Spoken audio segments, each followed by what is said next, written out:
자, 안녕하세요 여러분. 오늘은 수필 감상법과 정리법을 같이 한번 해보도록 할 텐데요. 여러분의 책에서는 127페이지 밑에 박스 하나가 있습니다. 거기다 정리해 주시면 되겠습니다. 알겠죠? 네. 자, 늘 얘기하지만 수필은 우리가 무슨 갈래라고 하냐면요, 교술갈래라고 합니다. 그리고 이런 얘기를 해요. 무슨 문학이다? 개성의 문학이다. 이렇게 이야기합니다. 개성은 어디에서 비롯될까요? 두 가지인데요. 하나는 문체에서 나타나고요. 하나는 가치관에서 나타나는 겁니다. 자, 그런데 가치관은 수필의 소재와 소재에 대한 견해를 찾게 되는데요. 이 견해는 지향과 뭐로 나뉜다? 지향으로 나뉘게 됩니다. 그렇죠? 네. 여러분들은요, 어떻게 정리하면 되냐면 이 수필의 소재가 뭔지를 정리한 뒤에요, 그 소재에 대한 글쓴이의 뭐를 정리해라? 견해를 정리하면 되겠습니다. 여러분들이 문체를 정리하기는 어렵습니다. 근데 문체가 사실은 좀 특이해요. 그러니까 문체에 뭐가 있어야 되지? 개성이 있어야 되니까 여러분들이 읽을 때 쉽게 읽히지를 않습니다. 그래서 수필이 어려워지는 거예요. 무슨 얘기하는 거야? 이렇게 될 수 있어. 알았죠? 자, 무슨 얘기하는 거야? 라고 느껴질 때 일단 뭘 찾아라? 소재. 자, 소재에 대한 지향인지 뭐? 지향인지. 지향은 뭐죠? 긍정. 지향은 뭐죠? 부정. 자, 그럼 여러분들 같이 한번 정리를 해보도록 하겠습니다. 자, 같이 정리하기 위해서 여러분들은 어디를 피시면 되냐면요, 이제 136쪽을 잠깐 펴볼까요? 자, 134쪽이요.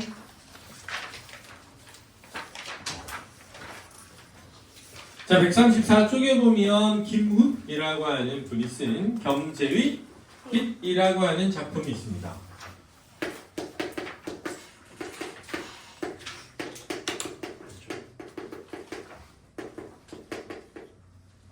자, 보면 요런 걸 수필이라고 하는 거예요. 알겠습니까?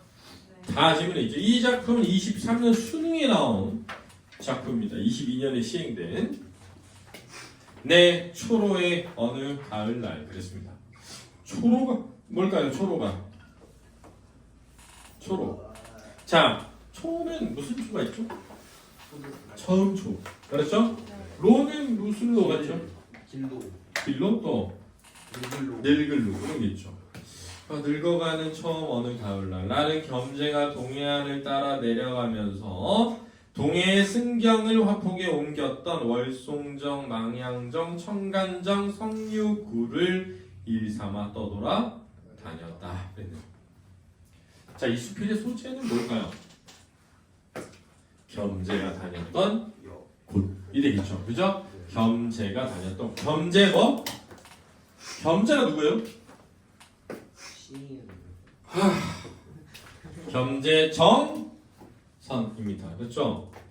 여러분들 무슨 산수화? 진경 산수화 들어봤죠? 네, 그분이에요. 그렇죠? 망향정은 옛 기성면의 바닷가에서 지금은 근남면 산포리로 옮겨 세운 지가 140여 년이 넘어 기성면의 옛 망향정 자리는 도로 공사로 단에의 허리가 잘리워 나가 바닷물은 단의 끝으로부터 멀찌감치 쫓겨났고 그 사이는 시멘트 칠갑이 되어 있었다. 단에라고 할 때는 벼랑에자입니다. 그렇죠? 벼랑에자예요. 망향정이 있던 옛 자리는 도로 공사를 하느라 그 벼랑이 허리가 잘려 나갔고, 바닷물은 원래 그 벼랑 끝에 있었는데 거기서부터 멀찌감치 바깥으로 쫓겨났다는 건 땅을 메워가지고 육지를 만들어 버렸다는 거예요. 알았죠? 네.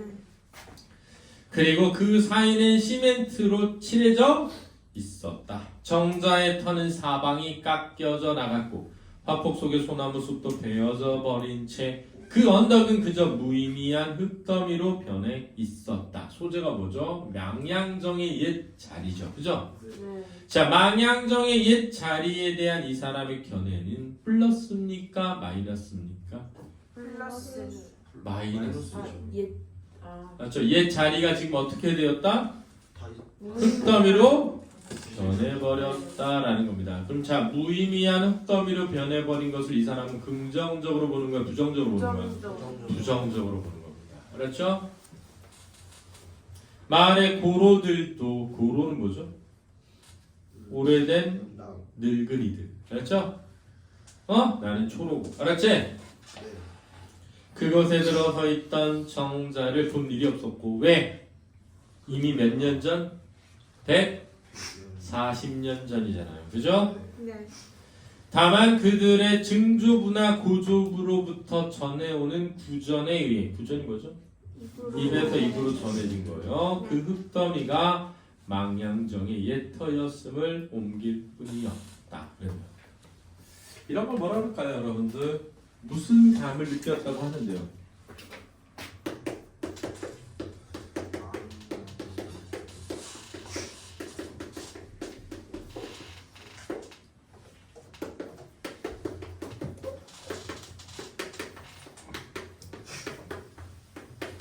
인생 무상이라면 들어가나요?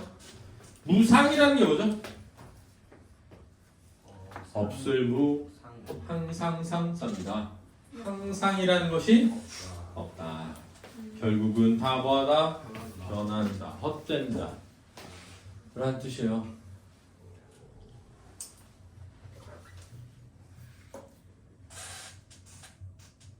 겸재의 화폭을 마음속에 앞세우고, 겸재의 화폭을, 이게 뭐죠? 그림을 마음속에다가 그려놓고 겸재 정선의 실경산수의 자리를 찾을 때 그곳의 옛 정자가 이미 오래전에 어져버린 그 허전한 사태는 그다지 허전하지 않았다. 왜 그런가? 현실 속의 정자에 오르면 화포 속의 정자는 보이지 않는다. 육신의 눈을 앞세워 정자를 찾아오는 자에게는 풍경 전체 속에서 인간세의 위치와 규모를 대표하는 상징으로서의 정자는 보이지 않는다. 이게 무슨 말일까요? 너무 많이 변해버렸다. 자, 지금 옛 정자가 사라져 버렸잖아요, 그죠? 네. 자, 어져버린이 아니라 없어져 버린 아닐까? 못할 것 같은데. 오래전에 없어져 버린 그 허전한 사태. 자, 그럼 사실은 정자가 없어진 게 너무나 어때? 허전한데 허전하지 않았대요. 자기는. 왜 그러냐면 현실 속의 정자에 올라가면 화폭 속의 정자는 보이지 않는 법이다. 이거 알았지?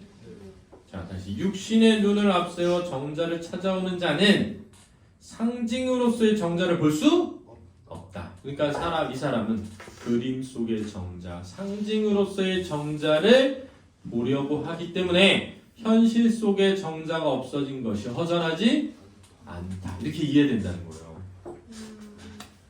알겠습니까? 네. 자, 다시 잘 읽어야 돼요, 여기를. 먼 산을 그릴 때 그는 그 산과 인간 사이의 거리를 그리는 것이 아니라 그 거리를 들여다보는 시선의 깊이를 그린다. 먼 것들은 원근상의 거리에 의해 격리되는 것이 아니라 깊이에 의해 자리를 잡는다. 겸재의 화폭 속에서 풍경은 가깝다는 이유만으로 사실성을 부여받지 않고 또 멀다는 이유만으로 사실성을 박탈당하지도 않는다. 대체로 그의 그림 속에서는 인간과 인간의 직접 관련된 것들, 정자나 지폐, 나귀, 가마, 화분, 성곽 같은 것들이 비교적 명료한 사실성을 띠고 있지만 그 사실성 원근에 의해 정립된 것이 아니라 세계를 관찰하는 인간과의 관계 속에서 정립되는 뭐다? 사실성이다. 자, 이게 바로 김훈이 생각하는 겸재의 뭐죠? 빛이 되겠습니다. 그렇죠? 자, 그럼 봐봐. 그러나 거기에서 허탈하지 않는단 말이에요. 그렇죠? 왜 허탈하지 않다고 했죠? 이 사람은? 상징으로서 아, 그렇죠. 화폭 속의 정자, 즉 상징으로서의 오려고 하기 때문이죠.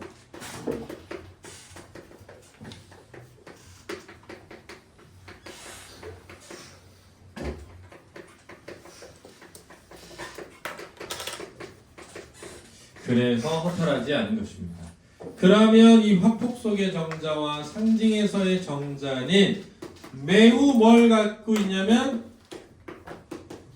사실감을 지니고 있는 거예요.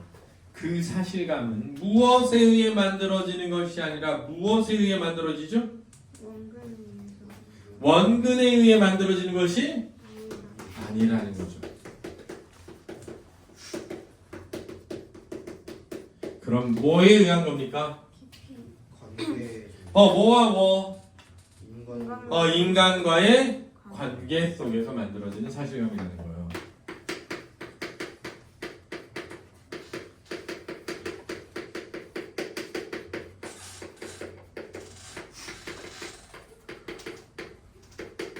이 사실감은 인간과의 관계 속에서 정립되는 것이라고 했습니다. 자, 그러면 이 문제를 풀고자 할 때 5번의 보기를 한번 보시기 바랍니다. 겸재는 산을 그리면서도 뺄 건 빼고 과장할 것은 과장하면서 필요한 경우에는 자리를 옮겨가면서까지 자신이 생각하는 구도로 풍경을 재구성했다. 그랬죠? 네. 그럼 겸재가 말하는 사실감은 진짜 거기 있어야 되는 게 아니라는 거야. 따라서 면왕정이 현재 어디에 있는지는 중요하지가 않죠. 알았습니까? 겸재 그림에는 면왕정이 여기 있었는데 야 여기 있던 게 일로 옮겨진 거야? 너무 허탈해. 이게 아니라는 거예요. 왜? 겸재는 그림을 그릴 때 진짜 거기 있어서 거기 그린 게 아니니까요. 한 폭의 그림 속에서 물과 바다, 하늘과 땅, 그리고 정자와 인간을 포함한 모든 대상이 화가의 시선에 의해 재구성되어 회화의 구도상 의미를 지닌 자리에 놓일 때 진정한 그림의 일체가 드러나기 때문에 겸재의 그림은 실물과 똑같이 그리는 것이 능사가 아니라는 점을 증명하고 있다. 그러니까 겸재가 그린 진경산수와는 진짜 있는 그대로 똑같이 그리려고 한 것이 아니라 진짜 있는 대상을 풍경 속에서 구도 속에서 재배치해서 그려낸 것이죠. 따라서 글쓴이 김훈은 옮겨진 면왕정의 위치를 통해 겸재가 드러내고자 했던 사실성의 빛을 뭐하고 있다? 느끼고 있다라고 해야 이 글을 제대로 읽은 게 되는 겁니다. 그만큼 어렵습니다. 알겠습니까? 네. 자, 요렇게 정리해야 되니까 수필은 그런 식으로 정리해 주시기 바랍니다. 알겠죠? 네. 수고하셨습니다.